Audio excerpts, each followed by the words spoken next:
नमस्कार मित्रांनो, मी Amol Agarkar. ITI instructor म्हणजे ITI कॉलेजवर जे काही आपण टीचर ॲज अ टीचर म्हणून जे वर्क करतात किंवा जे काही आपले ट्रेड्स असतात त्या ट्रेड्सवर जे ॲज अ इन्स्ट्रक्टर म्हणून वर्क करतात त्याबद्दल जे काही वॅकन्सी निघतात तर ती अतिशय चांगली वॅकन्सी म्हणा किंवा चांगल्या पोस्ट म्हणा, चांगल्या संख्येमुळे पोस्ट असे निघालेले आहे. त्याच्यामध्ये तब्बल 1457 म्हणजे साधारण 1500 जागा डिव्हिजन वाईज इथे काढण्यात आलेल्या आहेत. अतिशय चांगली सुवर्ण संधी आहे ITI होल्डर्सकरता, डिप्लोमा होल्डर्सकरता आणि बी होल्डरसुद्धा इथे फॉर्म फिल करू शकतात, फॉर्म भरू शकतात. PG जी आहे इंजिनिअरिंग फील्डमध्ये जी PG आहे, पोस्ट ग्रॅज्युएशन आहे, ME MTech ते सुद्धा इथे अप्लाय करू शकतात. ठीक आहे. अतिशय चांगली संधी इथे आलेली आहे. त्याबद्दल एक सविस्तर माहिती आपण आता इथे घेणार आहोत. अतिशय महत्त्वाचा व्हिडिओ आहे कारण की बऱ्याच विद्यार्थ्यांना क्वालिफिकेशनमध्ये प्रॉब्लेम्स आहे किंवा क्वालिफिकेशनमध्ये बऱ्याच विद्यार्थ्यांना थोडंफार लक्षात आलेलं नाही आहे. तरी मी ते जास्तीत जास्त प्रयत्न करून तुम्हाला एक क्लॅरिटी द्यायचा प्रयत्न केलेला आहे. माझे स्वतःचे मित्र जे आहेत ते साधारण 12 वर्षापासून ITI इन्स्ट्रक्टर म्हणून वर्क करतात. त्यांच्याकडून आपण काही महत्त्वाची माहिती घेतलेली आहे. प्लस या जाहिरातीमध्ये जे काही महत्त्वाचे पॉईंट दिलेले आहेत त्याचासुद्धा आपण इथे अभ्यास करणार आहे. व्हिडिओ थोडासा कदाचित मोठा होईल परंतु प्रत्येक पॉईंट हा अतिशय महत्त्वाचा असणार आहे. त्यामुळे लक्षपूर्वक ऐका, कुठे स्किप करू नका. बघा, डिव्हिजन वाईज म्हणजे विभाग वाईज मुंबईमध्ये 319 जागा आहे, पुणे विभागामध्ये 255 जागा आहे, नाशिक विभागामध्ये 227 जागा आहे, औरंगाबाद विभागामध्ये 255 जागा आहेत, अमरावती विभागामध्ये 119, नागपूरमध्ये 282 आणि टोटल 1457 पदांची वॅकन्सी इथे जम्बो वॅकन्सी काढण्यात आलेली आहे. बऱ्याच वर्षानंतर ही वॅकन्सी निघालेली आहे. मधल्या पिरियडमध्ये काढण्यात आली होती परंतु जागा अतिशय कमी होत्या. आता बघा, यामध्ये ज्या डेट्स आहे, महत्त्वाच्या डेट्स तुम्हाला सांगतो. त्यामध्ये अर्ज भरण्याची तारीख म्हणजे 17 ऑगस्टपासून याची फॉर्म सुरू झालेले आहे. तर ती डेटची लास्ट डेट आहे ती आहे 7 सप्टेंबर म्हणजे 7 सप्टेंबरला लास्ट डेट आहे. त्याच्या आधी तुम्हाला फॉर्म फिल करणे, पेमेंट करणे वगैरे करणं अपेक्षित आहे. त्याच्यानंतर तुम्हाला कुठल्याच प्रकारचा फॉर्म भरता येणार नाही.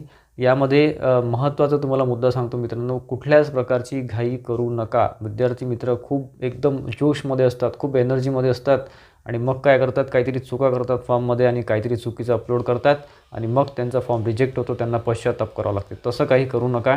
व्यवस्थित सगळे डिटेलमध्ये ॲड बघा. वाटलं तर 3-4 व्हिडिओ त्यावर बघा, माझा व्हिडिओ बघा, आणखी काही चॅनलवरचे व्हिडिओ आहे, चांगले चांगले व्हिडिओज आहेत ते सगळे बघा.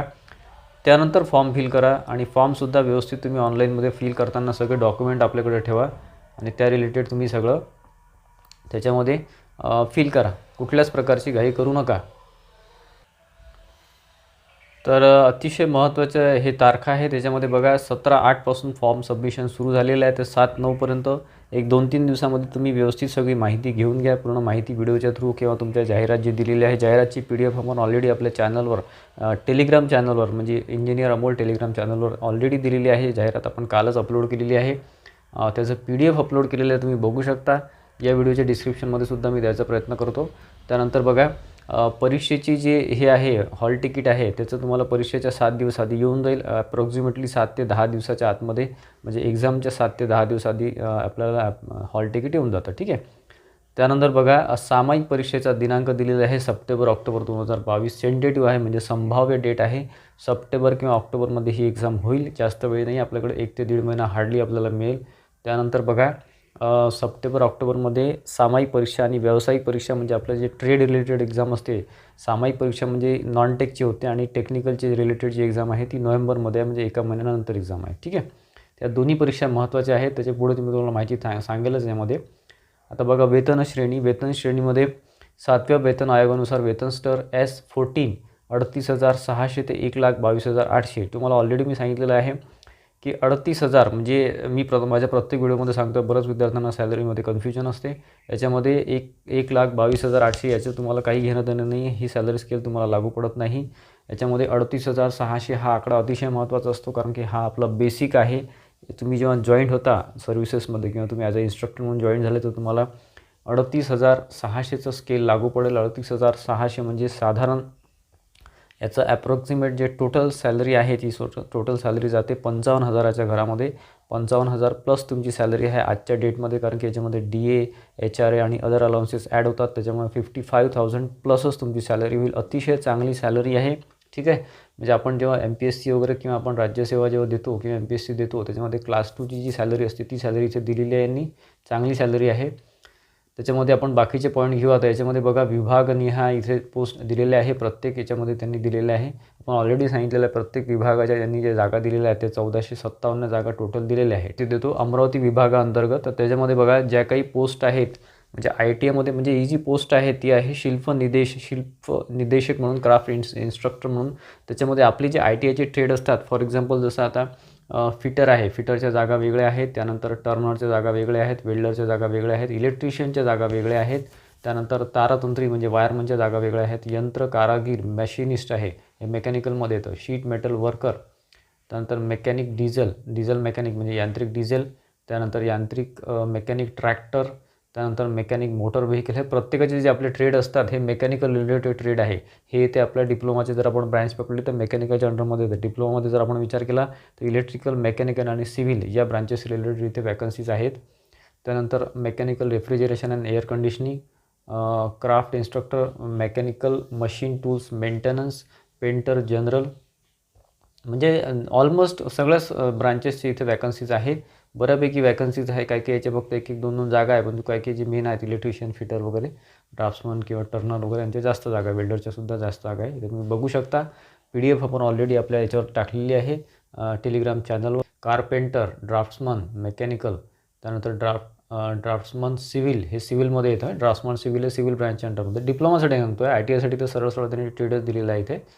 म्हणजे ह्या डिफरंट प्रकारच्या ट्रेड्स आहे. आर्किटेक्चर, ड्राफ्ट्समनशिप, त्यानंतर सेक्रेटरियल प्रॅक्टिस इंग्लिश. ठीक आहे. तर ह्या तुम्हाला मी एकंदरीत सांगितलेलं आहे इथे या ट्रेडच्या. म्हणजे आता डिप्लोमा BE असेल तर सरळ सिव्हिल, मेकॅनिकल, इलेक्ट्रिकल किंवा बाकी जे आहे ITIचे याच्यात मी तुम्हाला ट्रेड इथे सगळे दाखवलेले आहेत. ठीक आहे. याच्या आता मित्रांनो, या जाहिरातीमधला सगळ्यात महत्त्वाचा जो भाग आहे, ज्या म्हणजे विद्यार्थ्यांचे मला प्रश्न आहेत, मी व्हिडिओ टाकायच्या आधीच मला माझ्या याच्यामध्ये ऑलरेडी कमेंट आलेले आहेत विद्यार्थ्यांचे. तर मी जास्तीत जास्त माहिती घ्यायचा प्रयत्न केला. आमचे जे मित्र आहेत ते स्वतः 12 वर्षापासून ITI इन्स्ट्रक्टर म्हणून वर्क करतात, त्यांच्याकडून मी माहिती घेतली क्वालिफिकेशन रिलेटेड. कारण की बरेच कन्फ्युजन विद्यार्थ्यांना आहे. बऱ्याचशा व्हिडिओजमध्ये माहिती देण्यात आलेली आहे ऑलरेडी, परंतु काही कन्फ्युजन तरीही विद्यार्थ्यांना आहे. त्याच्यावर मी आता क्लिअरली जर थोडंसं म्हणजे क्लॅरिफाय करायचा प्रयत्न करतो. थोडंसं तुम्ही कॉन्सन्ट्रेशननी ऐका. शैक्षणिक अर्हता अनुभव याच्यामध्ये बघा, as per education and employment department resolution number, हा काय नंबर दिला आहे तो. याच्यामध्ये बघा B सेक्शनमध्ये, बीमध्ये पहिलं त्यामध्ये diploma at least in second class, म्हणजे बघा सेकंड क्लासमध्ये डिप्लोमा आवश्यक आहे in appropriate branch of engineering और टेक्नॉलॉजी ऑफ द बोर्ड और टेक्निकल एक्झामिनेशन बॉम्बे और इट्स इक्विवलेंट क्वालिफिकेशन ऑर. ठीक आहे. सेकंड क्लासमध्ये तुमचा डिप्लोमा असणं आवश्यक आहे, हे त्यांनी पहिलं दिलेलं आहे. ठीक आहे. डिप्लोमा इन इंजिनिअरिंग म्हणजेच इलेक्ट्रिकल, मेकॅनिकल, सिव्हिल हे आपले 3 ब्रँचेस आहे. ठीक आहे. त्यानंतर B सेक्शनमध्ये काय दिलं आहे की याच्यामध्ये have pass the secondary school certificate examination with mathematics and science equivalent examination. ठीक आहे. म्हणजे याच्यामध्ये बघा तुमचं SSC म्हणजे 10th पास पाहिजे, मॅथमॅटिक्स आणि सायन्स हे तुमचे विषय इन्क्लूड पाहिजे याच्यामध्ये 10वीमध्ये. ठीक आहे. हे एकदम बेसिक आहे. त्यानंतर ॲज पॉसेस आयदर याच्यासोबत काय पाहिजे, national apprenticeship certificate in the appropriate trade of national council for training and vocational trades and equivalent, म्हणजे ॲप्रेंटिसशिपचं सर्टिफिकेट पाहिजे, national trade certificate in appropriate trade of national council and training of vocational trades or equivalent, trade certificate in respective trade awarded by the state council and training vocational trades of the Maharashtra. म्हणजे हे वेगवेगळ्या प्रकारचे certificate दिलेले आहे. तुमच्याकडे जे काही असेल तर ते चालेल. ठीक आहे. त्याच्यामध्ये म्हणजे तुमच्याकडे जर डिप्लोमा नसेल तर ऑर दिलेलं आहे बघा. एचं जे पहिलं सेक्शन आहे त्याच्यामध्ये डिप्लोमा इन इंजिनिअरिंग दिलेलं आहे सेकंड क्लासमध्ये. ऑरमध्ये हे सगळं दिलेलं आहे. म्हणजे तुमचं SSC प्लस तुमचे हे जे सर्टिफिकेट्स आहे तुमच्याकडे पाहिजे किंवा हे तुमचे कोर्सेस केलेले पाहिजे. शेवटचा आहे 4था point, persons from defence services having basic qualification and possessing trade certificate and 2 years experience in the respective trade as mention in the sub clause below. ठीक आहे. याच्यामध्ये आपण आता बघू, महत्त्वाचं म्हणजे एक्सपिरियन्सबद्दल आहे. म्हणजे ITI पण चालेल प्रत्येक ट्रेडमध्ये, मी तुम्हाला शॉर्टमध्ये सांगतो, प्रत्येक ट्रेडमधला ITI चालेल आणि प्रत्येक ट्रेड रिलेटेड जो काही डिप्लोमा असतो, फॉर एक्झाम्पल तुमचं इलेक्ट्रिकलमध्ये इलेक्ट्रिशियन आहे, इलेक्ट्रॉनिक्सचा भाग आहे, तर इलेक्ट्रिशियन तुमचं इलेक्ट्रिकल डिप्लोमा, मेकॅनिकल डिप्लोमा आणि सिव्हिल डिप्लोमा या रिलेटेड सगळे आहे. तर हे सगळं तुम्हाला लागेल इथे. ठीक आहे. have practical experience in appropriate trade or period of not less than 4 years including the minimum period prescribes and training person qualification mention in the subclass सगळं दिलेलं आहे. आणि इथे बघा, तुम्हाला मी शॉर्टमध्ये सांगतो. आता हे तर तुम्हाला आता वाचून ऑलरेडी तुम्ही वाचलेलं असेल. एकदम शॉर्ट आणि क्लिअरली भाषेत सांगतो. जर सुरू करू, जर तुमचा आय टी असेल तुमचा त्या पर्टिक्युलर, जसं फिटर आहे, वेल्डर आहे, इलेक्ट्रिशियन आहे, तुमचा आय टी असेल तर तुम्हाला 4 वर्ष एक्सपिरियन्स आवश्यक आहे. ठीक आहे. आता बरेच विद्यार्थी विचारतील की सर कुठला एक्सपिरियन्स पाहिजे, काय पाहिजे, काय. कुठलाही एक्सपिरियन्स चालेल, असं नाही की गव्हर्नमेंटचाच आहे, प्रायव्हेटचा एक्सपिरियन्स चालेल. तुमचं अप्रेंटिस वगैरे झालं असेल तर ते इन्क्लुडिंग तुमचा एक्सपिरियन्स, म्हणजे 4 वर्ष तुम्ही कसं तरी तुमचा प्रायव्हेट एक्सपिरियन्स पाहिजे, प्रॅक्टिकल एक्सपिरियन्स पाहिजे. त्यात ट्रेनिंग पण आलं म्हणजे 1 वर्ष अप्रेंटिस आली प्लस 3 वर्ष तुमचा हे एक्सपिरियन्स. तर असं total I T I plus 4 वर्ष एक्सपिरियन्स. लक्षात घ्या, आय टी आय प्लस 4 वर्ष एक्सपिरियन्स. जर तुमचा डिप्लोमा असेल, यांनी इथे काही मेन्शन केलेलं आहे point, provided that preference may be given to the candidate who have successfully completed training in the central training institute for the post of instructor. म्हणजे पोस्ट ऑफ इन्स्ट्रक्टरसाठी ज्यांनी केलं असेल, कंप्लीट केलं असेल ट्रेनिंग. ठीक आहे. तर सी टी आय ज्याला आपण म्हणतो, सी टी आय जर कंप्लीट केलं असेल तर त्याला जास्त प्रिफरन्स देण्यात येईल. Provided further that the requirement of experience may not be insisted म्हणजे आग्रह नाही आहे upon in case of persons possessing diploma in second class. Diploma second class असेल तर तुम्हाला एक्सपिरियन्सची आवश्यकता नाही असंही म्हणतात. म्हणजे डिप्लोमा कोणत्याही कॅटेगरीचा असेल, इलेक्ट्रिकल, मेकॅनिकल, सिव्हिल किंवा टू त्या ट्रेडच्या, त्याच्यामध्ये तुम्हाला सेकंड क्लास जर झाला असेल, डिप्लोमामध्ये पासआउट झालं असेल सेकंड क्लासमध्ये, तर तुम्हाला कुठल्याही प्रकारच्या एक्सपिरियन्सची गरज नाही, इथे डायरेक्टली सांगितलेलं आहे. त्यानंतरचा 8.1 आहे, संबंधित व्यवसायात उच्च शैक्षणिक अर्हताधारक उमेदवार पात्र समजण्यात येतील. म्हणजे तुम्ही जर आय टी आयचा ट्रेड केला असेल किंवा मग तुम्ही डिप्लोमा केला असेल इलेक्ट्रिकल, मेकॅनिकल, सिव्हिलमध्ये, और अदरवाईज हे पण नसेल झालं तुमचं, जर तुम्ही 12वी प्लस तुम्ही BE केलं असेल, डिग्री केली असेल, BTech केलं असेल सिव्हिल, मेकॅनिकल, इलेक्ट्रिकलमध्ये, तर तुम्ही अप्लाय करू शकता. ठीक आहे. याला कुठल्याच प्रकारचं एक्सपिरियन्सची अट इथे यांनी दिलेली नाही आहे.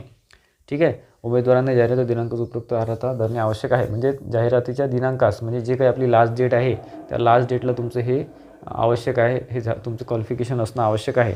आपल्याला जे महत्त्वाचं आहे बघा, तुमचा आय टी आय असणं आवश्यक आहे पर्टिक्युलर त्या ट्रेडचा, प्लस तुमचा 4 वर्ष एक्सपिरियन्स असणं आवश्यक आहे तुमच्या ट्रेडचा. म्हणजे इलेक्ट्रिशियन असेल तर इलेक्ट्रिशियनच्या 4 वर्ष एक्सपिरियन्स, गव्हर्नमेंटचा असेल, प्रायव्हेटचा असेल, कुठलाही झालं तुमच्याकडे सर्टिफिकेट लागेल.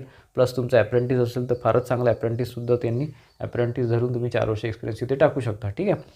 प्लस तुमचा डिप्लोमा असेल, सेकंड क्लास असेल, सेकंड क्लासमध्ये तुमचा डिप्लोमा झाला असेल तर तुमच्या कोणत्याच प्रकारची तुम्हाला याची आवश्यकता नाही आहे, म्हणजे सर्टिफिकेटच्या एक्सपिरियन्सची आवश्यकता नाही आहे. परंतु आता बऱ्याच विद्यार्थ्यांचा प्रश्न असेल की जर सेकंड क्लास नसेल, त्याच्याविषयी कमी मार्क असतील, तर तुम्हाला 2 वर्ष ॲटलिस्ट एक्सपिरियन्स आवश्यक आहे असं यांचं म्हणणं आहे. ठीक आहे. प्लस तुमची डिग्री असेल, डिग्री तुमचं BE असेल, तुमचं इलेक्ट्रिकल, मेकॅनिकल, सिव्हिल, तरी तुम्ही अप्लाय करू शकता. कुठल्याच प्रकारची पर्सेंटेजची अट इथे त्यांनी दिलेली नाही आहे. BE, BTech, ME, MTech सगळे अप्लाय करू शकतात. हे एकंदरीत एक्सपिरियन्स आहेत, आपण असं बोलू शकतो. तर वयाची अट यांनी दिलेली आहे. नॉर्मली जे आपल्या स्टेट गव्हर्नमेंटला असतात 18 ते 38, हे ओपनसाठी 38 प्लस 5 इयर्स, हे OBC, SC, ST किंवा अदर कॅटेगरी, जे काही कॅटेगरी आल्या, मी सगळं व्यवस्थित सांगतो तरी मला मुलांचे प्रश्न असतात. परत सांगतो की ओपनसाठी 38 एज लिमिट आहे, बाकी कॅटेगरीज ते सगळ्या आल्या त्याच्यामध्ये 43पर्यंत आहे. बघा, ऑनलाईन अर्ज प्रक्रियेमध्ये 17/8 म्हणजे 17 ऑगस्टपासून तर 7/9पर्यंत ही डेट आहे, 7 सप्टेंबरपर्यंत. www.dvet.gov.in या वेबसाईटवर तुम्हाला त्या ऑनलाईन ॲप्लिकेशन द्यायचं आहे. कुठल्याच प्रकारचं ऑफलाईन अर्ज इथे चालणार नाही. ठीक आहे. हे क्लिअर कट त्यांनी दिलेलं आहे, तुम्ही ते वाचू शकता. सगळे इन्स्ट्रक्शन मायन्युटली वाचा. प्रत्येक पॉईंट इथे घेणं पॉसिबल नाही आहे, त्यामुळे प्रत्येक पॉईंट इथे घेऊ शकत नाही. परंतु तुम्हाला इथे लक्षात घेणं आहे, तुम्हाला ही ॲड परत वाचणे आहे, आपलं सगळं क्लिअर करणे आहे. वाटलं तर 2-3 दिवसानंतर फॉर्म भरा. फॉर्म रिलेटेड आपला व्हिडिओ पुढे 2 दिवसात येईलच. डिटेल व्हिडिओ फॉर्म रिलेटेड येईल. फॉर्म कसा भरायचा किंवा कोणते पॉईंट सगळे आहे आपण त्यामध्ये सगळं घ्यायचा प्रयत्न करू. सगळं समजून घ्या, सगळं डॉक्युमेंटेशन व्यवस्थित करा आपल्याकडे, आणि मग फॉर्म भरायला ऑनलाईन ॲप्लिकेशन करा. सायबर कॅफेमधून फॉर्म भरत असाल तर लक्ष देऊन फॉर्म भरा. कुठल्याच प्रकारची चूक करू नका. एकही चूक तुम्ही कराल तर ती तुम्हाला महागात पडेल. तर सगळ्यात महत्त्वाचा भाग म्हणजे सामायिक परीक्षेचे स्वरूप, म्हणजे जी एक्झाम टेंटेटिव्हली सप्टेंबर-ऑक्टोबरमध्ये अपेक्षित आहे, त्याचं जे सिलेबस आहे त्यांनी दिलेले आहे. इथे तुम्ही बघू शकता आपल्या PDF-मध्ये. याच्यामध्ये नॉन टेकचं सिलेबस पूर्ण दिलेलं आहे. 15 marks Marathi, 15 marks English language, 15 marks general intelligence, याच्यामध्ये बुद्धिमत्ता आणि अंकगणित येतो, जो भाग येतो तो, आणि जनरल नॉलेज हा 15 मार्काचा 11 प्रश्न याच्यामध्ये राहतील. टोटल बघा 60 प्रश्न 120 मार्कासाठी म्हणजे 2 मार्काचा एक प्रश्न इथे राहणार आहे. आणि परीक्षेचं जे स्वरूप आहे किंवा जे माध्यम आहे, लँग्वेज आहे, ती मराठी आणि इंग्लिश 2 लँग्वेजमध्ये एक्झाम येणार आहे. तुम्ही कोणत्याही लँग्वेजमध्ये एक्झाम सॉल्व करू शकता. ऑब्जेक्टिव्ह आहे, ऑब्जेक्टिव्ह टेस्ट आहे, कॉम्प्युटर बेस्ड टेस्ट आहे, CBT आहे. म्हणजे तुम्हाला बहुपर्यायी प्रश्न येतील. 60 प्रश्न 120 मार्क, 1 तासाचा वेळ दिलेला आहे. म्हणजे 60 मिनिटामध्ये 60 मिनिटामध्ये 60 प्रश्न तुम्हाला सॉल्व करणे अपेक्षित आहे. 2 मार्काचं इथे दिलेलं आहे. प्रत्येकाला 2 मार्क आहे. ठीक आहे. याच्यामध्ये जनरल इंटेलिजन्स आहे, ॲज पर स्टँडर्ड सिलेबस जे आहे. म्हणजे जनरल इंटेलिजन्समध्ये जे काही आपले 7-8 टॉपिक येतात किंवा 8-10 टॉपिक येतात, बुद्धिमत्ता आणि ॲप्टिट्यूडचे येतात. ते म्हणजे अंकगणित आणि याच्यामध्ये म्हणजे अंकगणित आणि बुद्धिमत्ता. ठीक आहे. याच्यामध्ये जे महत्त्वाचे येतात ते पॉईंट तुम्ही कुठेही तुम्हाला ते सिलेबस अवेलेबल होऊन जाईल. कोणत्याही बुकमध्ये तुम्ही बुक्समध्ये बघत असाल तर सतीश वसे सरांचं बुक बेस्ट आहे, बेस्ट बुक आहे MPSCसाठी सुद्धा आणि या सिलेबससाठी सुद्धा. त्याच्यामध्ये पंढरीनाथ राणे आणि अनिल अंकलेगी सरांचंसुद्धा बुक्स येतात, अलग अलग येतात, बुद्धिमत्ता आणि अंकगणितचे. त्यानंतर मराठी लँग्वेज बाळासाहेब शिंदे सरांचं बुक अतिशय चांगला बुक आहे. मोरावा आळंबे सरांचा आहे. याच्यामध्ये पूर्ण सिलेबस दिलेला आहे, तुम्ही वाचू शकता. समानार्थी, विरुद्धार्थी वगैरे, अँटोनिम, सिनोनिम सगळं. तर त्यानंतर इंग्लिश लँग्वेजमध्ये बघा, इंग्लिश लँग्वेजमध्ये सुद्धा बाळासाहेब शिंदे सरांचं बुक आहे. किंवा मग तुम्हाला ग्रामर रिलेटेड कोणतंही बुक तुम्ही यूज करू शकता. इथे सिलेबस पूर्ण दिलेला आहे. तुम्हाला जर सिलेबस रिलेटेड डिटेल व्हिडिओ पाहिजे असेल तर प्लीज मला कमेंट बॉक्समध्ये कमेंट करा. आणि प्लस तुमचं एज्युकेशन वाईज किंवा एक्सपिरियन्स वाईज काही कन्फ्युजन असेल तर परत तुम्ही मला कमेंट करा कमेंट बॉक्समध्ये. मी तुम्हाला जास्तीत जास्त तिथे तुमचे प्रश्नाचे, कारण मला माहिती आहे की क्वालिफिकेशन रिलेटेड आणि एक्सपिरियन्स रिलेटेड बऱ्याच विद्यार्थ्यांना प्रश्न अजूनही असतीलच. तर तुम्ही इथे कमेंट बॉक्समध्ये कमेंट करू शकता. मी तुम्हाला त्यावर उत्तर द्यायचा प्रयत्न करतो. ठीक आहे. जनरल नॉलेजमध्ये जिओग्राफी, एन्व्हायरमेंटल, सोशल, नंतर आपलं history, current affairs, questions of about Maharashtra लेवलचे प्रश्न येतील, लक्षात घ्या. ठीक आहे. सामायिक परीक्षेची ॲन्सर की संकेतस्थळ, म्हणजे सामायिक परीक्षा तुमची झाल्यानंतर ॲन्सर की तुम्हाला देण्यात येईल. त्यानंतर तुम्ही टॅली करू शकता. सामायिक परीक्षेत म्हणजे नॉन टेकच्या एक्झाममध्ये किमान 45% गुण प्राप्त केलेल्या उमेदवारांची व्यावसायिक चाचणी घेण्यात येईल. ठीक आहे. बघा आता, म्हणजे जी आपली पहिली टेस्ट आहे 60 प्रश्न 120 मार्क, त्याच्यामध्ये तुम्हाला 45% गुण आवश्यक आहे. ठीक आहे. 45% गुण आवश्यक आहे. 45%पेक्षा कमी गुण प्राप्त केलेल्या विद्यार्थ्यांना व्यावसायिक चाचणी पुढील भरती प्रक्रियेत पात्र राहणार नाहीत. म्हणजे बघा, तुम्हाला जे काही आहे 120 जे म्हणजे हे राहणार आहे, एक्झाम राहणार आहे 120 मार्कांची, त्याच्यामध्ये 45 तुम्हाला पर्सेंटेज आवश्यक आहे. 45% म्हणजे साधारण 60पेक्षा म्हणजे 50-55 वगैरे तुम्हाला आवश्यक आहे. तरच तुम्ही जिथे क्वालिफाय होऊ शकता व्यावसायिक चाचणीसाठी. व्यावसायिक म्हणजे ट्रेड थिअरीसाठी, आपलं ट्रेडचं जे एक्झाम राहणार आहे. ट्रेड म्हणजे बघा, शिल्प निदेशक म्हणजे क्राफ्ट इन्स्ट्रक्टरसाठी तुमचे जे काही ट्रेड असेल, फिटर असेल, वेल्डर असेल, इलेक्ट्रिशियन असेल किंवा सिव्हिल असेल, मेकॅनिकल असेल, इलेक्ट्रिकल असेल, डिप्लोमा विद्यार्थ्यांचं त्या रिलेटेड टेस्ट राहील. त्या रिलेटेड हे प्रश्न राहतील. याच्यामध्ये 40 प्रश्न 80 मार्क, पाऊण तास म्हणजे 45 मिनटं दिलेले आहेत. 2 मार्काचा एक प्रश्न आहे. त्याच्यामध्ये सुद्धा मराठी आणि इंग्लिशमध्ये येणार आहे. याची जी बघा, वस्तुनिष्ठ बहुपर्यायी ऑब्जेक्टिव्ह आहे, CBT टेस्ट आहे. सिलेबस त्यांनी दिलेला आहे इथे. Syllabus for 11 trade existing director of new Delhi. म्हणजे जे काही आपलं NCTVT रिलेटेड जे सिलेबस आहे ITIचं, प्लस तुमचं डिप्लोमा डिग्रीचे जे काही इलेक्ट्रिकल, मेकॅनिकल, सिव्हिल रिलेटेड तुमची ब्रँच असेल त्याच्या रिलेटेड तुमचं सिलेबस राहील. ते ऑनलाईन अर्ज या ज्या साईट आहे, इथे साईट तुम्हाला दिलेलं आहे ब्लू याच्यामध्ये. या लिंकवर 17/8 ते 7/9पर्यंत तुम्हाला रात्री 12 वाजेपर्यंत फिल करता येईल. तुम्हाला ऑनलाईन रिलेटेड काही ॲप्लिकेशन रिलेटेड काही क्वेश्चन असतील तर मला प्लीज क्वेश्चन हे करा, कमेंट बॉक्समध्ये कमेंट करा. आपण त्यावर व्हिडिओ डिटेल घेऊ. तर मित्रांनो, अतिशय चांगली संधी आहे. साधारण 1457-1500 जागांची ही वॅकन्सी आहे. बऱ्यापैकी मी तुम्हाला माझ्या साईडने प्रयत्न केलेला आहे जास्तीत जास्त समजून सांगण्याचा. ITI, डिप्लोमा, BE हे तिन्ही विद्यार्थी इथे फॉर्म भरू शकतात. अट फक्त एक्सपिरियन्सची आहे. ITIसाठी 4 वर्ष, डिप्लोमासाठी 2 वर्ष आणि सेकंड क्लासमध्ये डिप्लोमा असेल तर एक्सपिरियन्सची अट नाही असं हे म्हणतात आहे. प्लस तुमचं BE वगैरे, म्हणजे जर तुमचं 12वी + BE झालं असेल, तुमचं डिप्लोमा ITI नसेल तरी तुम्ही अप्लाय करू शकता. फक्त तुमचा डिप्लोमा असेल तरी तुम्ही अप्लाय करू शकता. जर तुमचं 10वी+ ITI असेल तरी तुम्ही अप्लाय करू शकता. फक्त एक्सपिरियन्सची तिथे अट आहे ITI होल्डरसाठी. ठीक आहे. तर अशा टोटल वॅकन्सीज आहे मित्रांनो. चांगल्या वॅकन्सीज आहे, चांगले संधी आहे. याचा तुम्ही नक्की फायदा घ्यावा असं मला वाटतं, कारण की 1457 जागामध्ये अतिशय बंपर वॅकन्सी आहे. आणि एक एक्झाम आहे आपली नॉन टेकची आणि एक तुमची टेक्निकलची, जी काही तुमची नोव्हेंबरमध्ये अपेक्षित आहे ती. यावर तुमचा सगळा कट ऑफ लागणार आहे. दोन्ही एक्झामचं जे काही मिक्स आहे, म्हणजे जे काही ॲडिशनल म्हणजे जे काही दोन्ही मिळून जे मार्क्स आहेत त्याच्यावर तुमचं होणार आहे. म्हणजे 200 पैकीचं तुमचं कट ऑफ लागणार आहे. तर साधारण बघा 120 125पर्यंत कट ऑफ अंदाजे जाऊ शकतो. त्या रिलेटेड तुम्ही अभ्यास करणे आवश्यक आहे. तर टार्गेट घेऊन अभ्यास करणं आवश्यक आहे. वरच्यावर आपण याच्यावर अपडेट्स देऊच किंवा आपल्या चॅनलद्वारे माहिती देऊच. ही या एक्झामला आपण फोकस करणार आहे. पुढचे आपले अपडेट्स महत्त्वाचे अपडेट्स राहणार आहे. जे काही ऑलरेडी जे सध्या सर्व्हिस करत आहेत किंवा वर्कमध्ये आहे त्यांच्याकडून आपण काही माहिती घेणारच आहोत. तर त्या रिलेटेड वरच्यावर अपडेट्स तुम्हाला मिस करायचे नसतील तर प्लीज चॅनलला नक्की सबस्क्राईब करून ठेवा. आणि आजच्या व्हिडिओला तुम्हाला आवडला असेल, खूप चांगली गुड न्यूज तुम्हाला मिळाली असेल तर प्लीज व्हिडिओला लाईक करा आणि सबस्क्राईब करा. धन्यवाद मित्रांनो.